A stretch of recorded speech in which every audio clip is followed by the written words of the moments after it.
monsieur, bonjour, bienvenue à tous. Voici les titres de votre journal. La réforme institutionnelle de l'Union africaine au menu du 11e sommet de l'organisation panafricaine qui s'ouvrira demain à Addis Abeba en Éthiopie. Le Premier ministre Ahmed Ouyahia représentera le président de la République Abdelaziz Bouteflika. Nous fêterons mardi prochain Al-Mawlid Al-Nabawi Al-Sharif, tradition et rituel entre le henné, le chant, le madih et les plats culinaires sucrés et salés. Nous vous proposons de faire un tour à l'exposition de Riyad Al-Fath. De la culture dans notre journal et ouverture hier, la deuxième édition du prix Abdelkrim Dali de la musique andalouse. La réforme institutionnelle de l'Union africaine au menu du 11e sommet de l'organisation panafricaine qui se tiendra demain, samedi et dimanche à Addis Abeba en Éthiopie. La réforme vise à donner plus d'efficacité à l'action de l'organisation appelée à s'adapter aux nouvelles réalités mondiales. Les chefs d'État et de gouvernement des 55 pays membres de l'Union africaine devront discuter des questions relatives aux réformes de cette organisation panafricaine qui fait face à des défis multiformes. Le Premier ministre Ahmed Ouyahia représentera le président de la République Abdelaziz Bouteflika à ce sommet extraordinaire. Il sera accompagné du ministre des Affaires étrangères Abdelkader Msahel. Badia Amani. La réforme institutionnelle de l'Union africaine visant à donner plus d'efficacité à l'action de l'organisation appelée à s'adapter aux nouvelles réalités mondiales sera à l'ordre du jour du 11e sommet extraordinaire de l'organisation. Les chefs d'État et de gouvernement des 55 pays membres de l'UA devront discuter des questions relatives aux réformes de cette organisation panafricaine qui fait face à des défis multiformes liés notamment à des dysfonctionnements structurels, des difficultés financières et des lacunes en matière de coordination au sein de son système institutionnel. L'Algérie, qui accorde une importance particulière au processus de réforme de l'UA, réaffirmera à l'occasion de ce sommet sa position favorable à une révision du fonctionnement technique des structures de l'organisation, estimant nécessaire l'adhésion la plus large de l'ensemble des États membres de l'UA à ce projet de réforme.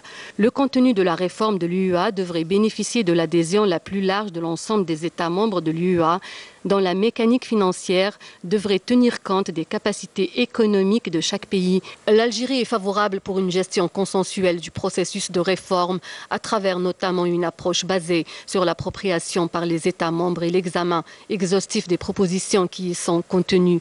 En termes de réforme de l'UA, il est attendu, selon l'approche algérienne, de donner à l'organisation les moyens de répondre aux aspirations des peuples du continent en matière de développement et d'intégration, sans que cette réforme ne touche aux principes fondamentaux de l'Union. Hier à Adrar, la célébration de la proclamation de l'État de Palestine a eu lieu en présence de la ministre de la Poste et des TIC Iman Houda Feraoun et de la ministre de l'Éducation nationale Nouria Benrabrit, ainsi qu'en présence de l'ambassadeur de Palestine en Algérie. À cette occasion, l'ambassadeur palestinien a souligné les positions constantes de soutien affichées par l'Algérie concernant le dossier palestinien. Un timbre postal marquant cet événement a été présenté à cette occasion.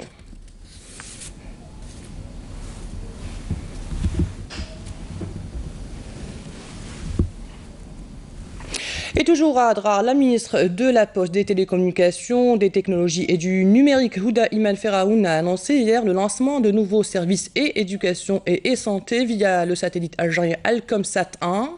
À cette occasion, la liaison axiale transsaharienne lancée en 2000 a été consolidée par la signature d'une convention portant création du siège de l'instance de coordination de cette liaison qu'accueille l'Algérie. Jazia Bayou. De nouveaux services vont bientôt être lancés par le ministère des Télécommunications via le satellite Alcomsat 1. Des services qui concerneront plus précisément le secteur de l'éducation et de la santé. Ces nouveaux projets ont été présentés à Adrar par la ministre des Télécommunications, Houda Iman Feraoun. La stratégie de développement du secteur des télécommunications tend à garantir la souveraineté nationale à travers la protection de l'économie nationale et en assurant l'équité en matière d'exploitation par l'ensemble des prestations du secteur et faire des technologies un moyen stimulant le développement humain et l'essor de la société. La liaison axiale transsaharienne, lancée en 2000, a été consolidée par la signature d'une convention portant création du siège de l'instance de coordination de cette liaison qu'accueille l'Algérie. L'occasion a été mise à profit pour signer également la convention de partenariat et de coopération entre l'agence spatiale algérienne ASAL et Algérie Télécom Satellite. À cette occasion, la ministre des Télécommunications a fait savoir qu'il a été procédé à la mise en place d'un nouveau système numérique permettant un bond qualitatif dans la gestion commerciale et technique de l'entreprise afin de permettre au personnel d'exploiter ce système susceptible de réduire les coûts de gestion et d'améliorer la rentabilité. Pour l'indépendance de la République arabe sahraoui démocratique, responsabilité de l'Espagne et de l'Europe dans l'équité, c'est le slogan de la 43e conférence européenne dont les travaux débutent aujourd'hui à Madrid.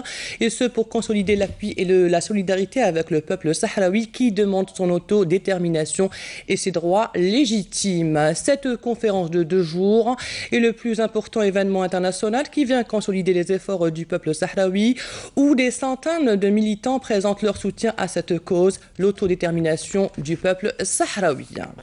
Place maintenant au développement local et allant à Saïda. Le plan d'action destiné au secteur de l'agriculture pour sa relance et son développement s'est traduit par l'aide aux agriculteurs et aux éleveurs et aussi par une aide financière pour la réalisation de l'habitat rural. Des actions qui ont permis le retour des habitants à leur village et à leurs terres agricoles. Nassima Imloul. Le soutien de l'État destiné aux agriculteurs et aux éleveurs a permis à ces derniers de retourner à leur village et de relancer l'exploitation agricole. Le pays est stable et nous sommes très confiants. Juste que nous avons le problème des routes et aussi le problème d'eau. Sinon, nous avons de l'électricité. La famille Ayoub, qui réside dans la région Ain Man'a, dans la wilaya de Saïda, est un exemple vivant du développement architectural réalisé par des particuliers dans les habitations rurales. On remercie l'État. Nous avons les moyens nécessaires et comme je l'ai toujours dit, il ne faut pas à chaque fois compter sur l'État, car la terre appartient aux Fellaha.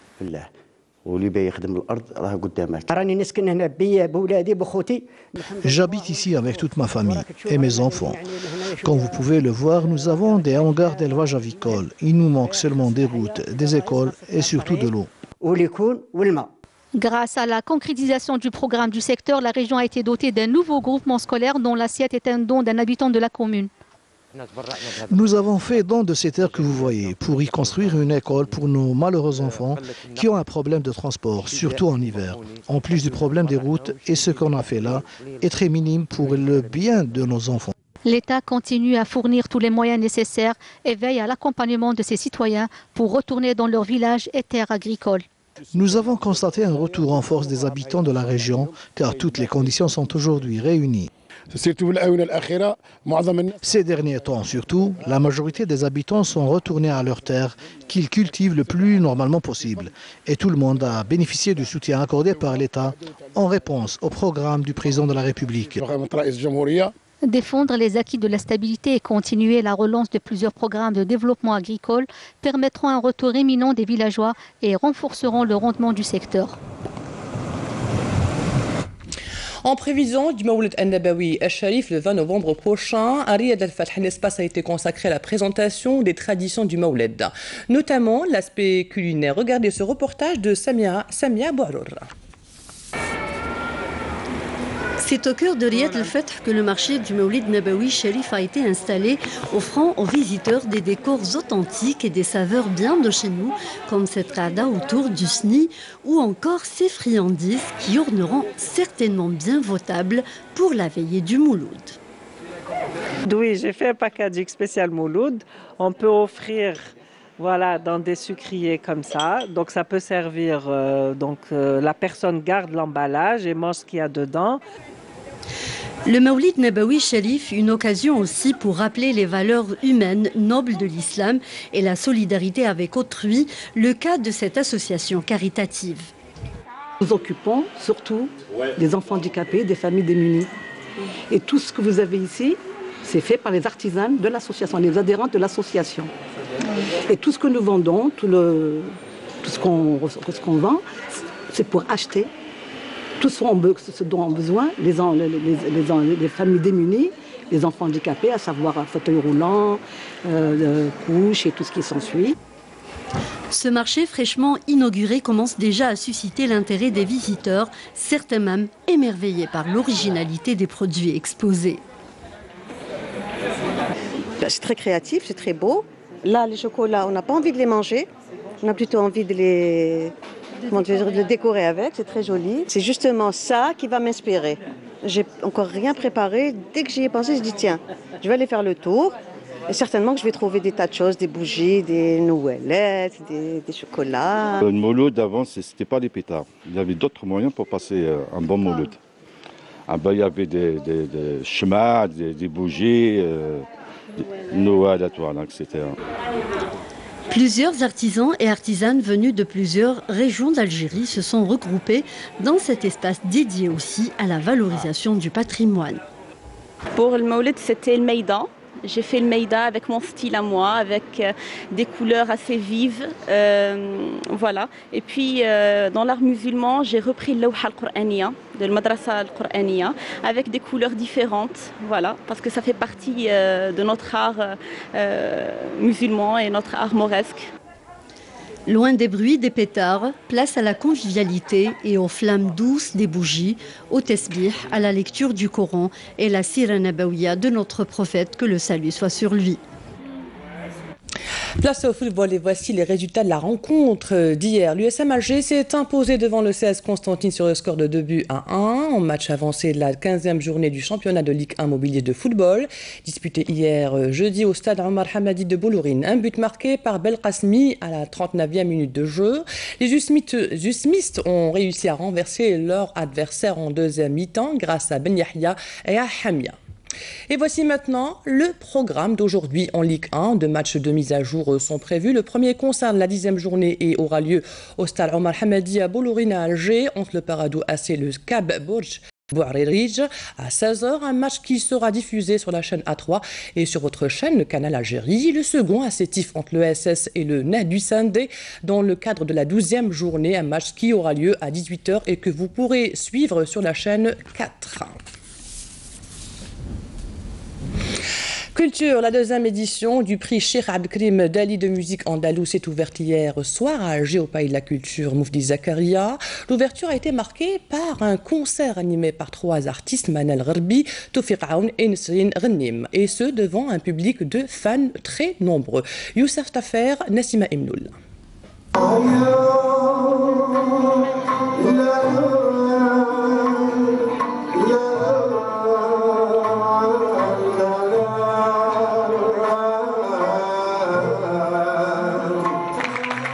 C'est avec la sensibilité et la sérénité de Nouba Mezmoum que s'est lancée cette deuxième édition du prix Cheikh Abdelkrim Dali, le fédérateur des écoles de musique andalouse.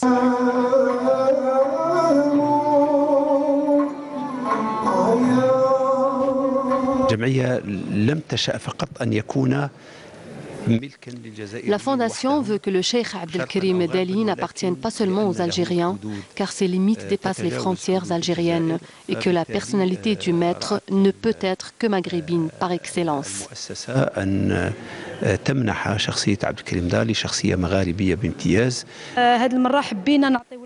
On voulait cette fois que la manifestation soit une fusion culturelle et lui donner un cachet purement maghrébin. Abdelkrim Dali avait plusieurs initiatives, aussi bien en Algérie qu'au Maroc. Il était lui-même intermédiaire entre les deux pays. Il travaillait sur le même genre que ce que je fais moi. Il y a un rapprochement entre l'Algérie et le Maroc à travers la musique andalouse. On trouve la musique andalouse en Algérie, en Tunisie et au Maroc, certes avec des appellations et des genres différents, mais l'esprit reste commun. Le concours du prix Cheikh Abdelkrim Dali se poursuit à l'auditorium du Palais de la Culture Moufdi Zakaria avec la participation de plusieurs candidats et l'Opéra d'Alger Boualem Sayeh abritera la clôture qui sera animée par l'Orchestre maghrébin des musiques andalouses des trois pays du Grand Maghreb.